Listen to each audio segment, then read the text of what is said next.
মৰমৰ ছাত্ৰ ছাত্ৰীসকল, আজি আমি আলোচনা কৰিবলৈ লৈছোঁ তোমালোকৰ ক্লাছ 8ৰ যিখন হিন্দী পাঠ্যপুথি আছে সেই হিন্দী পাঠ্যপুথিৰ পাঠ নম্বৰ 4ৰ আটাইকেইটা এক্টিভিটিজ। গতিকে তোমালোকে ভিডিঅ'টো সম্পূৰ্ণকৈ চাবা আৰু যদি ভিডিঅ'টো ভাল লাগে তেনেহ'লে প্লিজ লাইক কৰিবা, শ্বেয়াৰ কৰিবা আৰু ছাবস্ক্ৰাইব কৰি দিবা।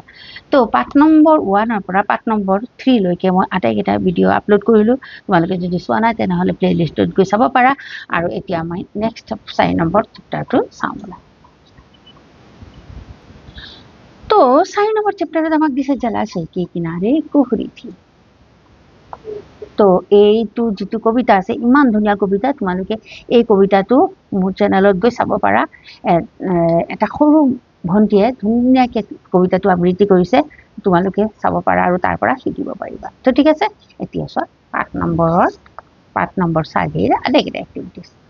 कविता को ध्यान से पढ़ो और उसमें चित्र जलाशय के सौंदर्य का वर्णन करो। কবিতাটো ভালকে পঢ়িবলৈ দিছে আৰু এই কবিতাটিত থকা যে জলাশয়ৰ যে সৌন্দৰ্যৰ বৰ্ণনা দিছে সেই বৰ্ণনাখিনি আমাক কি কৰিবলৈ দিছে, গল্প আকাৰে লিখিবলৈ দিছে। তো মই তোমালোকক ধুনীয়াকৈ গল্প আকাৰে লিখি দিছোঁ। तो प्रथमते यार प्रश्न उत्तर लिखिबा जे ऋतु परिवर्तन से मानव और प्रकृति की हर चीजों पर प्रभाव पड़ता है, उसी तरह जलाशय पर भी प्रभाव पड़ता है। ঋতু পৰিৱৰ্তন হ'লে যেনেকৈ মানৱ জীৱনত আৰু প্ৰকৃতিৰ সকলো বস্তুৰ ওপৰত যেনেকৈ প্ৰভাৱ পৰে, ঠিক তেনেধৰণে জলাশয়ৰ ওপৰতো প্ৰভাৱ পৰা দেখা যায়। কোহৰি के कारण जलाशय के किनारे घना अंधकार छा गया था।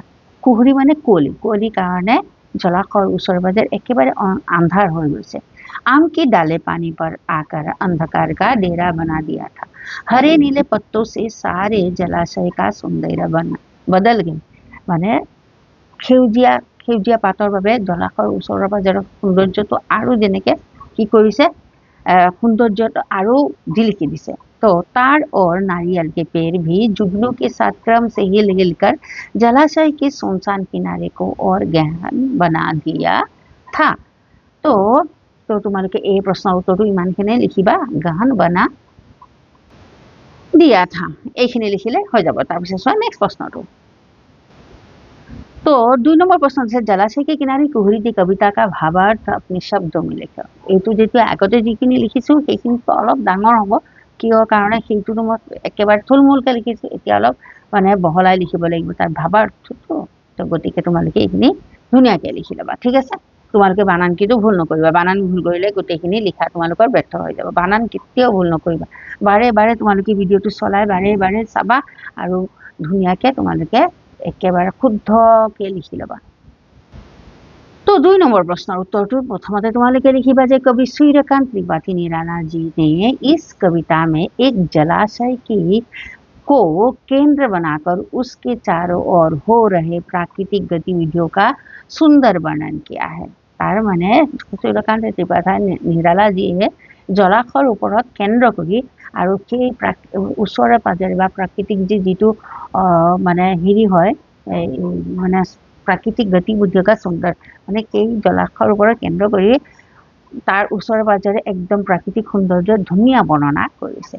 तो कवि कहते हैं कि उस जलाशय के किनारे कोहरी छाया हुआ था, चारों ओर हरे नीले पत्तों से जलाशय घिरा हुआ था।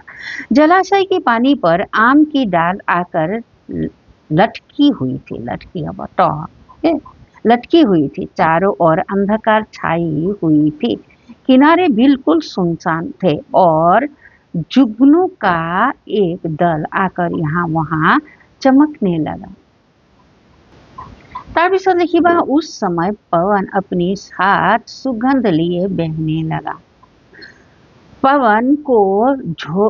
पवन के झोंकों से नारियल के पेड़ एक एक करके हिलने लगे और तार के पेड़ को देख ऐसा लगता था, तार माने बुझी पाइसा, तार माने ताल गछ বুলি কোৱা হয়, ताल गछक हिंदीत तार বুলি কোৱা হয়। लगता था मानो वो खरे सबको देख रहे थे।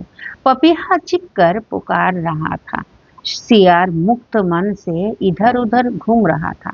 जैसे ही धीरे धीरे उजाला होने लगा तो आसमान से तारे गायब होने लगे और सरोवर में हवा के झोंकों से लहरें उठने लगी। यह सब देख कवि के अंतर में तार चमकने लगते हैं। तो এই প্ৰশ্নটো তোমালোকে ধুনীয়াকৈ এইখিনি লিখি ল'বা। তাৰপিছত চোৱা নেক্সট প্ৰশ্নটো। तो नेक्स्ट प्रश्न আমাক দিছে যে সংক্ষিপ্ত উত্তর দাও, জলাশয় के किनारे घना अंधकार क्यों छाया हुआ था। तो यार उत्तर तो তোমালোকে এনেকে লিখিবা। चारों ओर कोहरी छाई हुई थी और चारों तरफ से जंगल जंगल ना जंगल होगा सॉरी दे रवा मैं তোমালোকে ঠিক করে দিছি एटू लिखिबा जंगल जंगल होने के कारण जलाशय के किनारे घना अंधकार हुआ था। सॉरी दे তোমালোকে এইটো ছায়া हुआ था लिखिबा আকৌ তোমালোকক অকন হেৰি হৈ গৈছে। चारों ओर कोहरी छाई हुई थी और चारों तरफ से जंगल होने के कारण जलाशय के किनारे घना अंधकार छाया हुआ था। ठीक আছে এই প্ৰশ্ন উত্তৰটো তোমালোকে এনেকৈ লিখিবা। যদি ইয়াৰ মাজতো তোমালোকে কিবা বুজি পোৱা নাই তেনেহ'লে মোক কমেণ্টৰ জৰিয়তে অৱশ্যে জনাবা। মই আৰু ভালে পাম তোমালোকে যদি কমেণ্ট কৰি জনোৱা মোক, তেনেহ'লে মই আৰু বেছিয়ে ভাল পাম। ঠিক আছে। सुबह प्रकृति में क्या क्या परिवर्तन होते हैं। तो यार उत्तरটো लिखिबा जे सुबह होते ही अंधकार खत्म हो जाता है, आसमान में नीले बादल छाने लगते हैं, फूल खिलने लगती है। तार माने যেতিয়া ৰাতিপুৱা হয় তেতিয়া এই প্ৰকৃতিৰ মাজত কি পৰিৱৰ্তন হয়। তো सुबह होते ही अंधकार खत्म हो जाता है। तो তোমালোকে তো বুজি পাইছা ৰাতিপুৱা হোৱাৰ লগে লগে অন্ধকাৰ কি হয় নাইকিয়া হৈ যায়।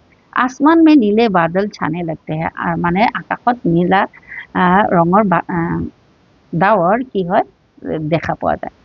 तो फूल खिलने लगती है, फूल खिलिবলৈ ধৰে, चिड़िया चहकने लगती है, चराई चिरिकटी मातिবলৈ चिरिक चिरिक কৰিবলৈ शब्द কৰিবলৈ आरम्भ কৰে। सरोवर में लहरें उठने लगती है माने सरोवर মানে সাগৰত ঢেউ উঠা আৰম্ভ কৰে। तो हरे भरे তাৰপিছত লিখিবা सरोवर में लहरें उठने लगते हैं, हरे भरे पवन के झोंकों से लहराने लगते हैं। তাৰপিছত আমাৰ প্ৰশ্ন দিছে যে कविता में वर्णित पशु पक्षियों के नाम और उनके कार्यकलाप का उल्लेख करो। तो यार उत्तरটো তোমালোকে এনেকে লিখিবা। মই তোমালোকৰ প্ৰশ্ন উত্তৰখিনি যিমান পাৰো একেবাৰে চুপি চুপিকে লিখি আনি দিছো। ইয়াৰ পিছত যদি ইয়াৰ আৰু অলপ চুটিয়ে কোৱা যায় তেনেহ'লে মানে তোমালোকৰ এই প্ৰশ্নৰ উত্তৰৰ কোনো উত্তৰে নাথাকিব। গতিকে তোমালোকে এইখিনি অন্তত তোমালোকে পঢ়িবলৈ চেষ্টা কৰিবা, বাৰে বাৰে পঢ়িবা আৰু বুজিবা, তাৰপিছত চাবা মুখস্থ হৈ যাব। গতিকে তোমালোকে বেছি শ্বৰ্টকে নাযাবা, কিয় তোমালোকৰ এতিয়া যিহেতু অলপ ডাঙৰ ক্লাছ নহয়, ক্লাছ 8 ইমানখিনি লিখিবই লাগিব, নহ'লে তোমালোকৰ নম্বৰ নিদিয়ে। আৰু তোমালোকৰ যেতিয়া মেট্ৰিক আহিব, মেট্ৰিকৰ সময়তো তোমালোকৰতো जे এতিয়া চোৱা গ নম্বৰ कविता में वर्णित पशु पक्षियों के नाम है सियार और पपीहा। सियार आराम से इधर उधर घूम रहा था और पपीहा पेड़ की डाली पर बैठे अपने साथी को मीठी मीठी आवाज में पुकार रहे थे। तो कवितार মাজত কি কি পশু পক্ষী আছিল, এটা আমি সিয়াৰ পালো, এটা খালি पपीहा पालो। पपीहा माने कुली चৰাই।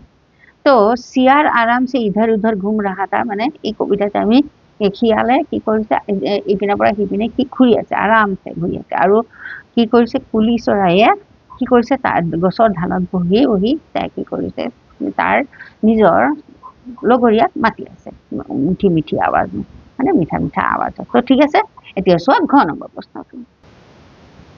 कविता में कुछ वृक्ष का उल्लेख है, उनके नाम और उपजीविका बताओ। तो यार उत्तरটো তোমালোকে এনেকে লিখিবা। तो कविता में आम नारियल तथा तार का नाम उल्लेख है। तो सॉरी दे या तुम्हारे कमा दिबा दे। आम नारियल तथा तार का नाम उल्लेख है, इन सभी पेड़ों से हमें फल मिलता है। या कविता আমি কি কি গছৰ নাম পাইছো, আম গছৰ নাম পাইছো, নাৰিকল আৰু তাল গছৰ নাম পাইছো। তো এনেকুৱা গছৰ পৰা আমি কি কি तार माने এইবিলাক গছৰ পৰা আমি কি কি পাওঁ, ফল পাওঁ। আৰু কি কি পাওঁ চাওঁচোন। आम के पेड़ से विभिन्न सामग्रियां जैसे दरवाजे खिड़की कुर्सी आदि बनाई जाती है। आমৰ যিটো হেৰি আছে, আমৰ কাঠৰ পৰা আমি কি কি বস্তু বনাওঁ, যেনেকে আমি খিৰিকী বনাওঁ, দৰৱাজা বনাওঁ, তাৰপিছত আমি কুৰ্চি মানে চকী বনাওঁ, মেজ বনাওঁ, এইবিলাক কি বনোৱা হয় আমৰ যিটো কাঠৰ পৰা। ঠিক আছে। तथा आग जलाने हेतु लकड़ियाँ का भी इस्तेमाल होता है। लेकिन तार बाहिरेও কি কৰে আমি জুই জ্বলাবৰ কাৰণেও আমি ব্যৱহাৰ কৰোঁ। नारियल के पत्तों से झाड़ू बनाया जाता है, नारिकলৰ পাতৰ পৰা झाड़ू बनवा है। नारियल के पत्तों से पंखा और घर सजाने वाला सामग्री बनाया जाता है। नारिकলৰ যিটো পাত আছে সেইটো পাতৰ পৰা কিন্তু ঘৰত সজোৱা বিভিন্ন সামগ্ৰী বনোৱা যায় দেই। नारियल की लड्डू चटनी बनाया जाता है। नारिकলৰ পৰা আমি কি বনাওঁ, লাড্ডু বনাওঁ, চাটনি বনাওঁ। তো ঠিক আছে, পিঠা পনাও আমি বনাওঁ। তো এইখিনি তোমালোকে লিখি ল'বা। তাৰপিছত চোৱা নেক্সট প্ৰশ্নটো। नेक्स्ट 4 नंबर दिशा नीचे दिए गए उत्तरों में से एक सही उत्तर चुनो। आम की डाल कहाँ आई हुई थी? जलाशय के किनारे, पानी पर, नारियल के पेड़ पर, तार के पेड़ पर। तो আমি কবিতাটো কি পাইছো, আম কি ডালি পানী पर आई हुई। তো তাৰ মানে পানীত আহিছে। তো ইয়াৰ তোমালোকৰ শুদ্ধ অপশনটো হ'ব 2 নম্বৰটো। किसके दल यहाँ वहाँ चमक रहे थे? तो जुगनू के, पपीहा के, शेयार के, कोयल के নহয়, কি जुगनू के মানে এইটো जुगनू के হ'ব। ঠিক আছে, সৰি দে তোমালোকক মই আগতে পপীহা মানে কুলি চৰাই বুলি ক'লো। কুলি চৰাই নহয়, পপীহা মানে কেতেকী চৰাই। ঠিক আছে, তো ভালকে বুজি ল'বা, পপীহা মানে কেতেকী চৰাই। ঠিক আছে, সৰি দে।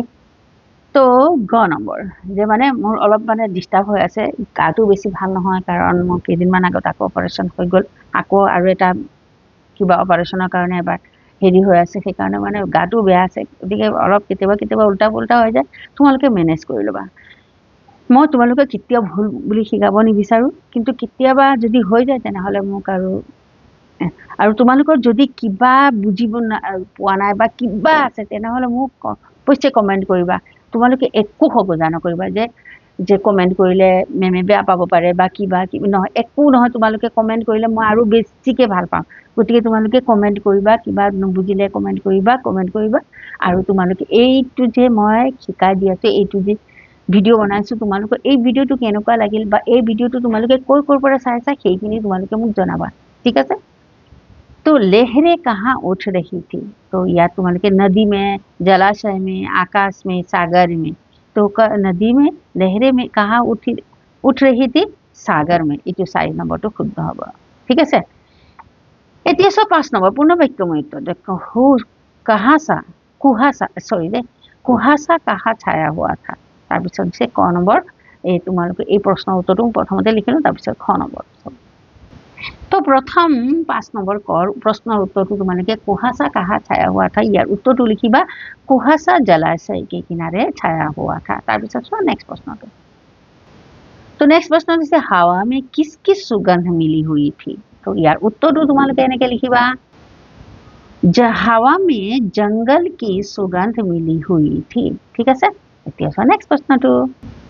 তাৰপিছত চোৱা ঘ নম্বৰ দিছে पेड़ों की ओट में छिपकर कौन गा रहा था? तो यार उत्तरটো তোমালোকে লিখিবা तो पपीहा पेड़ों की ओट में छिपकर गा रहा था।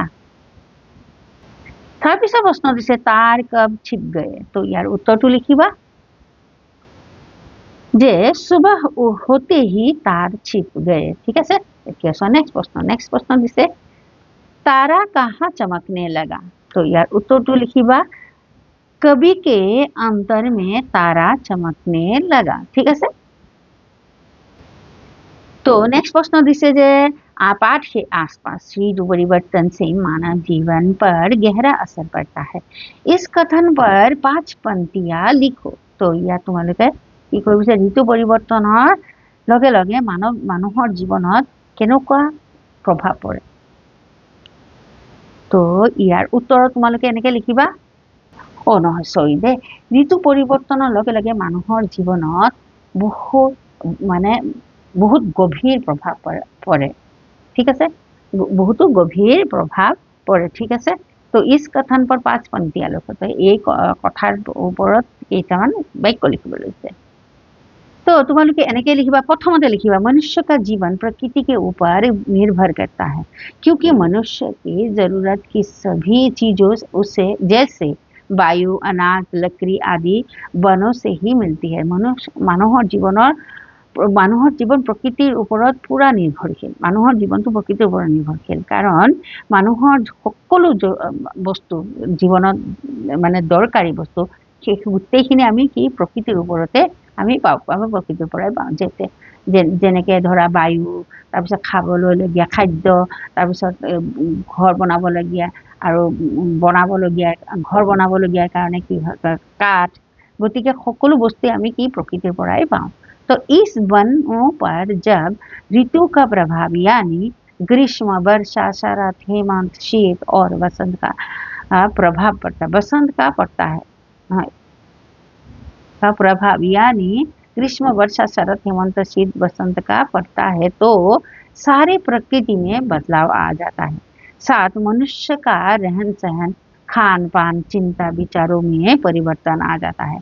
ठीके কৈছে যেনেকে গ্ৰীষ্ম ঋতু, বৰ্ষা ঋতু, শৰৎ হেমন্ত গোটেই যিমান আমাৰ ঋতু পৰিৱৰ্তন হয় ঠিক তেনেদৰে আমাৰ খোৱা বোৱা, পিন্ধা উৰা গোটেইখিনি আমাৰ কি হয় পৰিৱৰ্তন হৈ যায়।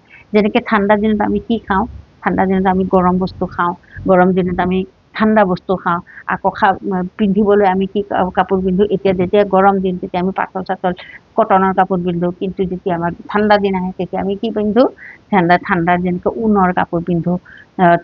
तो ऋतु परिवर्तन के अनुसार मानव अनेक उत्सव, पर्व आदि का आयोजन कर अपने को अभिव्यक्त करता है। ऋतु परिवर्तনৰ লগে লগে আমি বিভিন্ন ধৰণৰ উৎসৱ পালন কৰোঁ, যেনেকৈ মাঘ বিহু, বিহুবিলাকোতো আমাৰ ঋতু পৰিৱৰ্তনৰ লগে লগে আৰম্ভ হয়। যেনেকৈ মাঘ বিহুত আমি পিঠা পনা খাওঁ, কাতি বিহুত আকৌ ঠিক আমি যেনেকৈ ধৰা বহাগ বিহু অহাৰ লগে লগে কি হয় বসন্তকাল আৰম্ভ হয়। তো ঠিক তেনেধৰণে আমি গোটেইখিনি আমি কি কৰোঁ, আমি এই উৎসৱ পাৰ্বণৰ সেইবিলাক ধৰণে আয়োজন কৰোঁ। ঠিক আছে, তো এইখিনি উত্তৰটো তোমালোকে ধুনীয়াকৈ এইটো লিখি ল'বা। ঠিক আছে, ধুনীয়া উত্তৰ হৈছে। তাৰপিছত চোৱা 2 নম্বৰ প্ৰশ্নটো। 2 নম্বৰ প্ৰশ্ন আমাক কি দিছে যে किस ऋतु में कुहासा छाया रहता है, कि কোনটো ঋতুত আমি কুঁৱলী দেখা পাওঁ, কুঁৱলী চাৰিওপিনে আমি দেখা পাওঁ। कुहासा से मानव और प्रकृति को होने वाले नुकसान के बारे में जानकारी प्राप्त हो। এই কুঁৱলীৰ পৰা যে মানৱ আৰু প্ৰকৃতিৰ ওপৰত যিটো হানিকাৰক হয় সেই কথা আমাক কি কৰিবলৈ কৈছে, जानकारी प्राप्त কৰিব, মানে जानकारी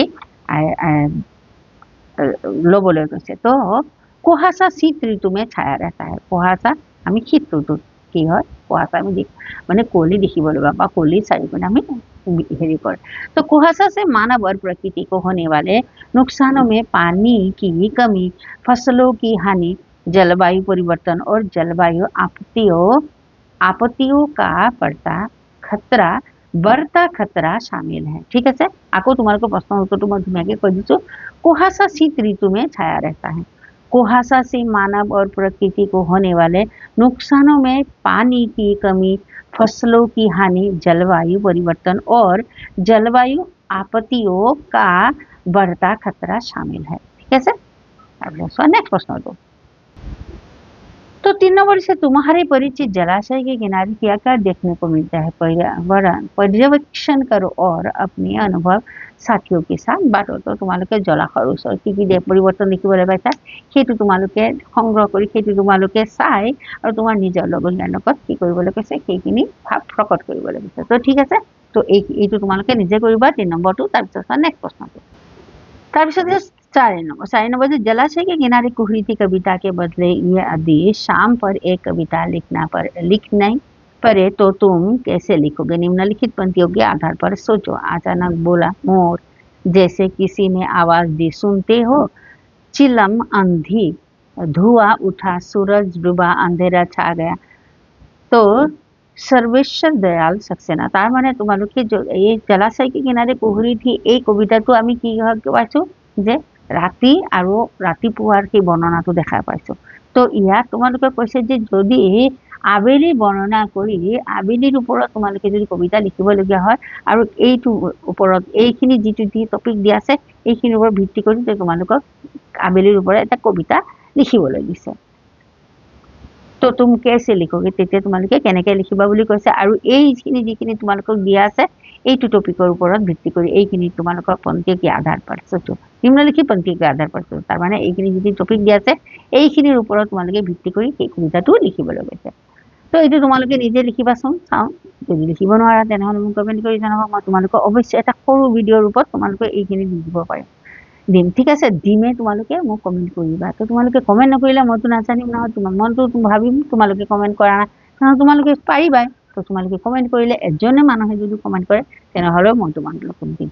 आओ जलाशय के किनारे कुहरी की तरह सर्वेश्वर दयाल सक्सेना की अन्य कविता का पंक्तियों का आनंद ले। पैरों के झुनझुने बजने लगे, लुढ़कती आ रही है सूरज की लाल गेंद, उठ मेरी बेटी सुबह हो गई। তো এইটো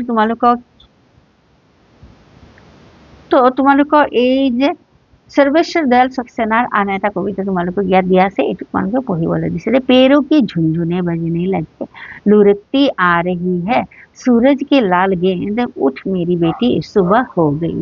तो এইটো তোমালোকক খালি পঢ়িবলৈ দিছে। জলাশয় पर लिखी गई कुछ अन्य कविताओं का संग्रह करो। জলাশয়ৰ ওপৰত আৰু কিছুমান কবিতা তোমালোকক সংগ্ৰহ কৰি কৰিবলৈ কৈছে, লিখিবলৈ কৈছে বা তোমালোকে সংগ্ৰহ কৰি ৰাখিবলৈ কৈছে, জানিবলৈ কৈছে। तो 6 नंबर से जीव जंतु पर ऋतु परिवर्तन का कैसा प्रभाव पड़ता है, इस विषय पर 5 पंक्तियों लिखो। মানে ঋতু পৰিৱৰ্তন হলে যে জীৱ জন্তুৰ ওপৰত কেনেকুৱা প্ৰভাৱ পৰে তাৰ বিষয়ে তোমালোকক লিখিবলৈ দিছে। তো মই তোমালোকক ধুনীয়াকৈ লিখি আনিছো, চাই লোৱা।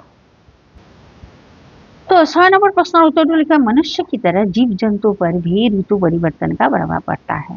মানুহৰ নিচিনা জীৱ জন্তুৰ ওপৰতো ঋতু পৰিৱৰ্তনৰ প্ৰভাৱ পৰে। वनों की सुरक्षा पर जीव जंतुओं का जीवन निरापद रहते हैं। अगर वर्षा के कारण या बाढ़ में सारे जंगल पानी के नीचे आ जाए तो वन में रहना उनके लिए मुश्किल होगा। इसी प्रकार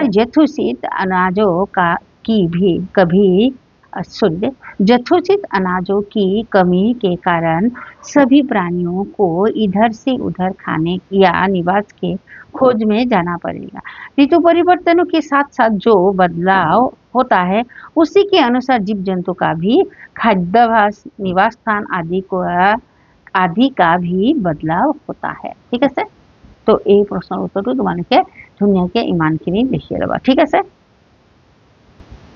तो इतिहास का नेक्स्ट प्रश्न, कविता में आए क्रियापदों में किस काल का की बहुलता है, उदाहरण देकर समझाओ। तार माने कविताते जे उल्लेख থকা যিখিনি ক্ৰিয়াপদ আছে সেই ক্ৰিয়াপদটো কোন কালৰ, বৰ্তমান কাল, ভৱিষ্যৎ কাল নে অতীত কালৰ ওপৰত বেছি আছে। তো গতিকে তোমালোকে এই প্ৰশ্নৰ উত্তৰটো তোমালোকে এনেকৈ লিখিবা যে তো আমি কবিতাটোত কি পাইছো, কবিতাটোত বেছিভাগ ক্ৰিয়াপদে মানে বেছিভাগ নহয় সকলোৱেহে কিবা ভূতকাল মানে ভৱিষ্যৎকাল। এই तो जलाशय के किनारे कुहरी थी नामक कविता में आए क्रियापदों में भूतकालों की बहुलता थी। भूतकाल माने अतीतकाल, अतीतकाल আমি বেছিভাগ ক্ৰিয়াপদ অতীতকাল মানে বেছিভাগ নহয় সকলো ক্ৰিয়াপদটো আমি অতীতকালত দেখা পাইছো। তো ইয়াত भूतकालों की बहुलता थी, भूतकाल माने अतीतकाल। ठीक আছে, तो जैसे तार माने ইয়াৰ হ'ব जैसे थी, उदाहरण দিবলৈ কৈছে তেনেহলে তোমাৰ जैसे थी, था, आई हुई, पुकार रहा था, घेरा था, दे रहा था, रहे थे, चमकता था इत्यादि। ठीक আছে, आई हुई হ'ব একেলগতে। ঠিক আছে, তো আমি এই কবিতাটিত গোটেইখিনি ক্ৰিয়াপদে আমি কি পাইছো, ভূতকাল মানে অতীতকালত পাইছো। তো এয়া তোমালোকে লিখি ল'বা जैसे মানে উদাহৰণ, তোমালোকে উদাহৰণ দিবলৈ কৈছে নহয়, উদাহৰণ যেনেকৈ थी, था, आई हुई, पुकार रहा था, घेरा था, दे रहा था, रहे थे, चमकता था इत्यादि। এইখিনি আমি ক্ৰিয়াপদটো পাইছো এই কবিতাতে। এতিয়া চোৱা नेक्स्ट प्रश्न। तो नेक्स्ट प्रश्न আমাক দিছে, निम्नलिखित पंक्तियों में आए शब्दों को गद्यानुरूप क्रम दो। तार माने এই যে কবিতাটিৰ হেৰি আছে, কবিতা ফাঁকি আছে, সেই কবিতাৰ ফাঁকি আমাক গদ্য ৰূপত লিখিবলৈ দিছে। যেনে पपीहा पुकार रहा था छिपा, तो ইয়াৰ गद्यानुरूप হ'ব, गद्य रूप হ'ব पपीहा छिप कर पुकार रहा था। ठीक আছে, तार पिছত दिसे सियार विचरते थे आराम से, तो यार गद्य रूप হ'ব सियार आराम से विचरते थे। ठीक আছে, এতিয়া চোৱা नेक्स्ट प्रश्नটো। तो ইয়াত তোমালোক नेक्स्ट प्रश्न दिছে যে प्रकृति से संबंधित किसी अन्य कविता का संग्रह करो। তাৰমানে প্ৰকৃতিৰ বিষয়ে এনেকুৱা প্ৰকৃতিৰ ওপৰত নিৰ্ভৰ কৰি এনেকুৱা কবিতা আৰু তোমালোকক সংগ্ৰহ কৰিবলৈ গৈছে আৰু प्रयोजन हो तो शिक्षक शिक्षिका की मदद लो। तो ইয়াত তোমালোকে কৈছে যিখিনি তোমালোকে সংগ্ৰহ আৰু তোমালোকে যদি নোৱাৰা তেনেহ'লে শিক্ষক শিক্ষিকাৰ কি কৰিব লাগিব, সহায় ল'বলৈ। तार और नारियल के पेड़ हमारे लिए बड़े उपयोगी होते हैं। ये दोनों लगभग एक ही प्रजाति के वृक्ष है, परंतु इनमें बहुत अंतर है। ये वृक्ष हमारे किस काम के आते हैं और दोनों में क्या क्या अंतर है पूरी जानकारी प्राप्त करो। तार माने जेने नारिकल गछ और ताल गछ, এই ताल गछर आमार बहुत उपकारी। जेनेके आमी ताल खाওঁ, ताल দি पिठा बनाওঁ, नारिकल দি पिठा बनाওঁ, আকৌ नारिकल गछर पातेৰে কি বনোৱা হয়, বিভিন্ন ধৰণৰ সামগ্ৰী বনোৱা হয়, ঝাৰু বনোৱা হয়। তাৰপিছত ঘৰত বনোৱা সামগ্ৰী বহুত বনোৱা, যেনেকে বিচনী, কিছুমান মানুহে বিচনী বনায়। আকৌ তাল গছৰো পাতেৰে কিন্তু বিচনী বনোৱা হয়। আকৌ তাল গছৰ পাতেৰে বিভিন্ন ধৰণৰ সামগ্ৰী বনোৱা হয়, ঘৰৰ মানে সজোৱা সামগ্ৰী।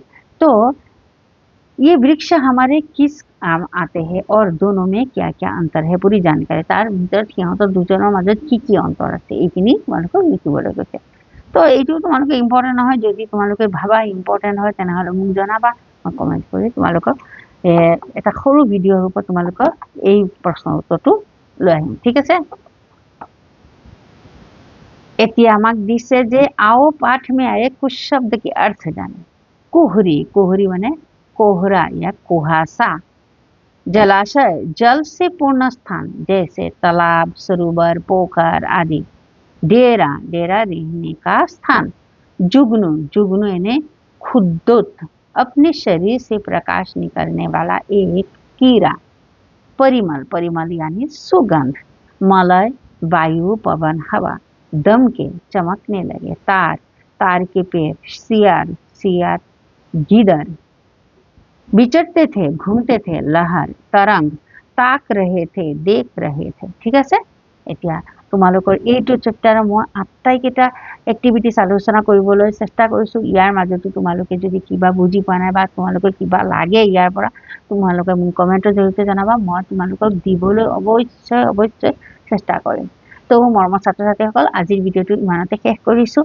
মই তোমালোকে এটা কথা কৈছোঁ, তোমালোকে আটাইকেইটা ভিডিঅ'ত মোক ইমান মৰম জাৰি দিছা, সেইকাৰণে মই অশেষ অশেষ ধন্যবাদ।